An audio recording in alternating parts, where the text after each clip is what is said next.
YouTube, and welcome to Daring to Develop. For today's video, I'd like to talk about procrastination. Procrastinate doesn't necessarily mean to underachieve. Procrastination means to delay or postpone action.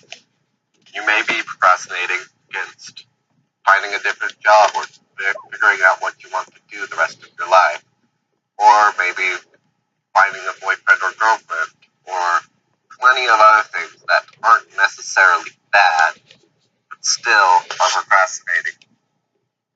The first thing of procrastination I'd like to talk about is associative regression, also known as vertigo.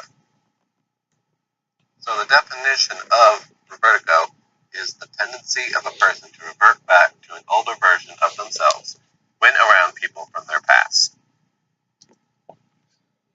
I'd like to change it though, because I can totally change definitions on a whim.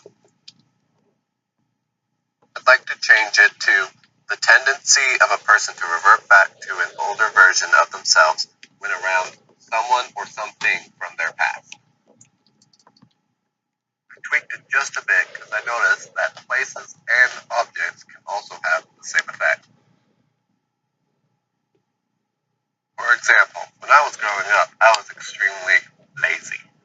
So now, even though I'm a hard worker, anytime I'm at my parents' house, I can't help but procrastinate. So now, anytime that I need to get something done, I'll go somewhere else, like for instance, the library. I still have access to all of my shows, my games, YouTube, Facebook, plenty of distractions.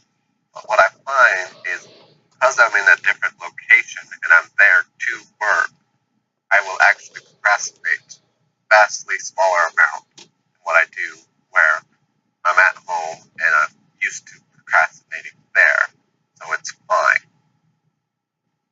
Now, you don't have to leave your house to have a change of scenery.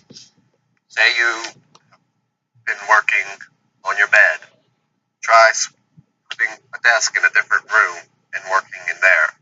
That room becomes your office. Even if it has a different purpose, in your subconscious, it is an office where you work. The second thing I would like to talk about is breaking things down. Breaking a large goal or project down into smaller pieces also helps. By breaking them down into smaller pieces, you are able to tackle each one at a time and accomplish the bigger picture. For instance, a writer might want to write a novel, but that's a pretty big goal. So instead, you could just write 2 crappy pages a day. They don't have to be perfect, they just have to get the motion in. After several months of writing 2 crappy pages a day, you'll eventually have a pretty decent pile of crappy pages that you can then edit. For a marathon runner, you don't have to start out running the whole distance. Start out running a mile.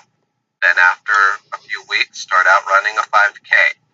And then change it to a 10K and so on until you build up to a marathon.